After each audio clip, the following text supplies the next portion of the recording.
Let's talk about the biggest ghost story of our time, Satoshi Nakamoto.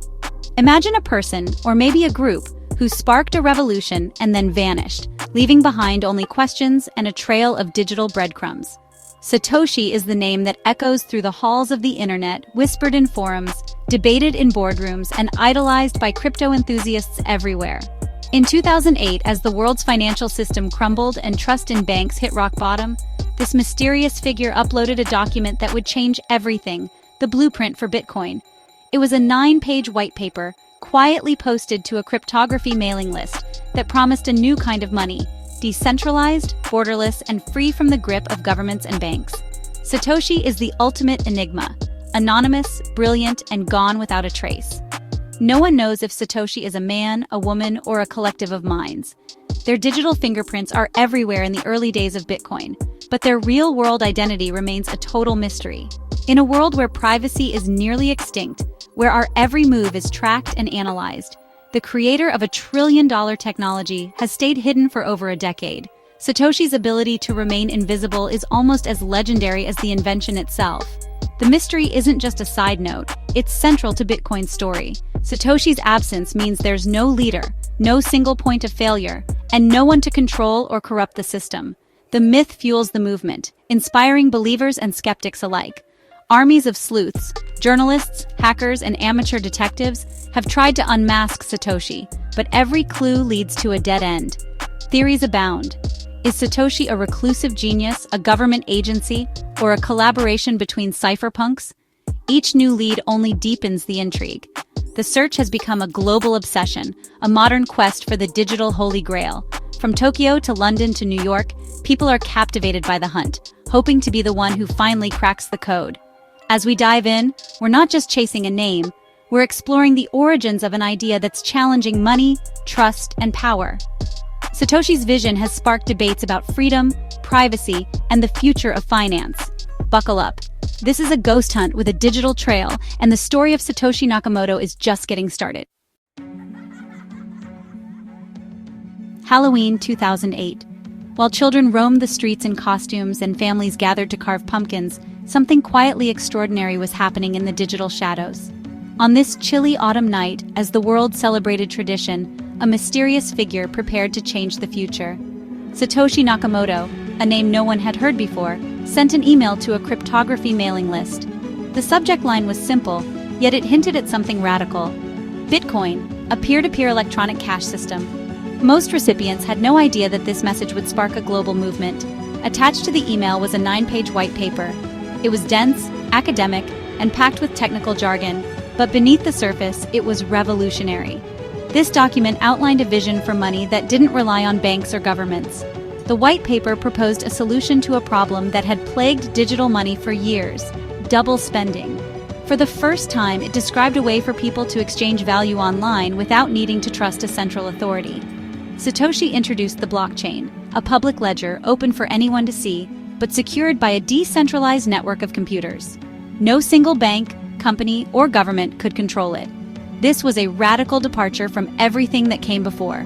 Satoshi wasn't just proposing an idea. He handed the world a blueprint for a financial revolution.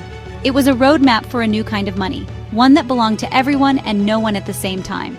On January 3, 2009, Satoshi launched the Bitcoin network and created the Genesis block, the very first block in the Bitcoin blockchain. This was the moment theory became reality. Hidden in the code of this first block was a message. The Times 03 Jan 2009 Chancellor on brink of second bailout for banks. It was more than a timestamp. It was a pointed commentary on the failures of the financial system. The world was still reeling from the 2008 financial crisis. Banks were collapsing, governments were bailing them out, and trust in the old system was at an all-time low. Satoshi's message was clear. Bitcoin was born out of frustration and a desire for change. Satoshi was building a lifeboat, as traditional finance seemed to be sinking. Bitcoin offered a way out, a new system that didn't depend on the same institutions that had failed so many. For the first time, people could hold and transfer value without needing to trust politicians, bankers, or middlemen. Bitcoin became an escape hatch, a tool for financial freedom and self-sovereignty. And it all started with a quiet email, a 9-page white paper, and a not-so-quiet message to the world. The rules of money had just changed forever. Every word Satoshi wrote has been dissected for clues. He used British English. Color, gray, flats, even bloody hard. Was he British? Or just pretending? Maybe a Commonwealth citizen, or an American throwing us off the scent. His writing was formal, precise, and almost emotionless, like an academic or technician. Forensic linguists analyzed everything: sentence structure, vocabulary, even posting times. Oddly, he posted during American daytime hours, not UK time. Was he a Brit on US hours, or an American using Britishisms as camouflage? Satoshi's language was meticulous, calculated to reveal nothing personal.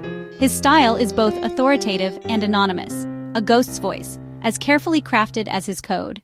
Every word was a clue and a dead end. Satoshi's code was as revealing as his words. The original Bitcoin software was compact, efficient, and a bit odd. It felt like the work of a single obsessive mind, brilliant but unconventional. Satoshi didn't invent everything. He synthesized ideas from cryptography and computer science, referencing pioneers like Adam Back and Wei Dai. He coded in C++, but with an old-school academic style, unusual for Silicon Valley. He built everything himself: node, wallet, miner, a monumental solo effort. The code was meticulously commented but impersonal. It was a tool for creation, not self-expression. Satoshi's fingerprints are everywhere, but his identity is nowhere to be found. The code is a masterpiece and a mask.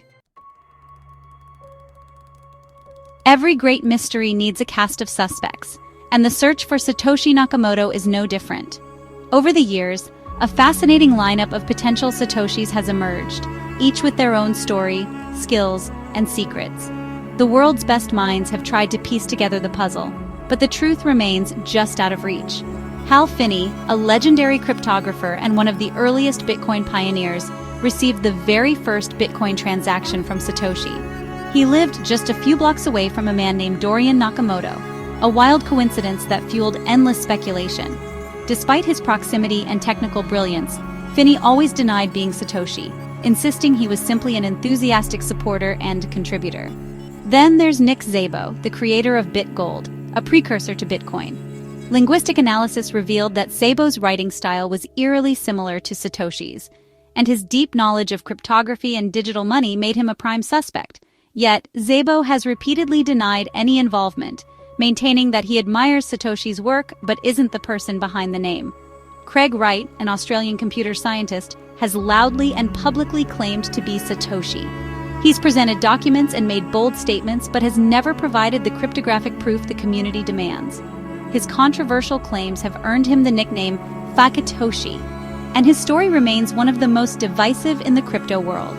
Some theorize that Satoshi wasn't a lone genius at all, but rather a group of experts, coders, economists, and cryptographers, working together under a single pseudonym.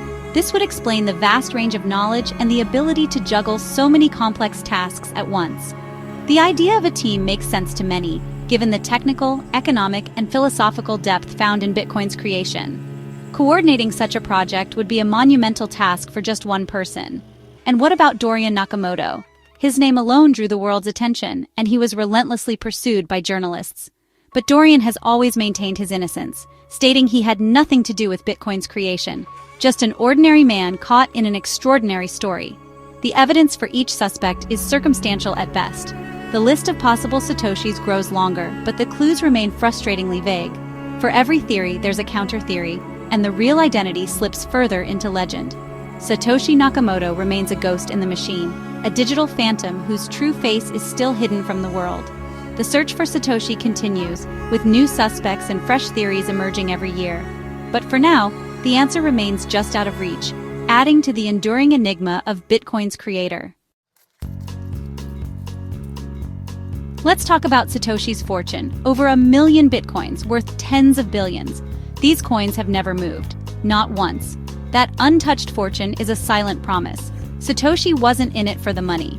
If he cashed out, the market would panic, but he never has. This restraint reassures the community. Bitcoin's creator isn't manipulating the system. It's a gift to the world, not a personal jackpot. The dormant coins are a constant mystery. Is Satoshi gone? Did he lose the keys? Or is this the ultimate act of self-control? Whatever the reason, the untouched fortune is a ghostly presence in Bitcoin's story. It's a testament to the project's ideals. and a question mark over its future. The world watches, but the coins remain still. Why vanish after changing the world? First, safety. Creating a new form of money is risky business. Anonymity protected Satoshi from legal trouble, harassment, and worse. But it was also philosophical. Bitcoin was meant to be decentralized, with no leader to follow or attack. If Satoshi stayed, he'd become a central point of failure, undermining the project's ideals. By disappearing, he forced the community to stand on its own. He wanted the focus on the technology, not himself. No cult of personality. Satoshi's final act was letting go, trusting the world to carry Bitcoin forward. In a world obsessed with fame, his quiet exit is the most radical move of all. Sometimes the greatest power is in walking away. With billions at stake, the battle for Satoshi's identity has played out in courtrooms. Craig Wright, the loudest claimant, has sued and been sued, but never produced definitive proof. The estate of Dave Kleiman claimed a share of Satoshi's fortune, but the courts didn't confirm either man as Bitcoin's creator. In the UK, the Crypto Open Patent Alliance sued Wright to stop him from claiming copyright over the Bitcoin white paper. The legal fights are messy, expensive, and inconclusive. For true believers, these battles are just noise. They argue Satoshi's identity doesn't matter. The code is law. The real legacy is the technology, not the name. Does it matter who Satoshi is? Not really, and that's the point. The mystery is Bitcoin's superpower. With no leader to jail or pressure, Bitcoin is truly decentralized, owned by everyone and no one. Satoshi is now a symbol, the spirit of anonymous creation, the cypherpunk ideal. His absence forces us to trust the system, not a person. Don't trust, verify. That's the core principle. Satoshi built a system that didn't require trust in him, then vanished to prove it. The search for Satoshi may never end, but maybe it's not supposed to. His secret protects his creation, letting Bitcoin live free from its maker. Satoshi's greatest trick was disappearing, leaving only the code and a legend.